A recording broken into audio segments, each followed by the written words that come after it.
வெள்ளையர்களை விரட்ட ஒற்றை விரலால் ஓங்கி அடிப்போம். வாக்களிப்பீர் இரட்டை இலைக்கு. மருத்துவ மாணவர்களின் கனவு பறிபோய்விடக் கூடாது என்பதற்காக மருத்துவ கல்வி சேர்க்கையில் உள் ஒதுக்கீட்டை கொண்டு வந்து சாதனை செய்தவர் எடப்பாடி பழனிசாமி என திருச்சி அதிமுக வேட்பாளர் கருப்பையா தெரிவித்துள்ளார். திருச்சி நாடாளுமன்ற தொகுதி வேட்பாளர் கருப்பையாவை ஆதரித்து முன்னாள் நாடாளுமன்ற உறுப்பினர் குமார், திருச்சி அதிமுக வடக்கு மாவட்ட செயலாளர் பரஞ்சோதி ஆகியோர் தீவிர வாக்கு சேகரிப்பில் ஈடுபட்டனர். ஸ்ரீரங்கம் சட்டமன்ற தொகுதிக்கு உட்பட்ட கலிங்கப்பட்டி, முத்துப்பாட்டை உள்ளிட்ட பகுதிகளில் பரப்புரை மேற்கொண்டனர்.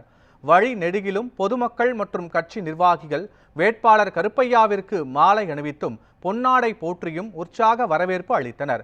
பரப்புரையின் போது மருத்துவ கல்வி சேர்க்கையில் உள் ஒதுக்கீட்டை கொண்டு வந்து சாதனை செய்தவர் இபிஎஸ் என மாணவர்களிடம் தெரிவித்தார்.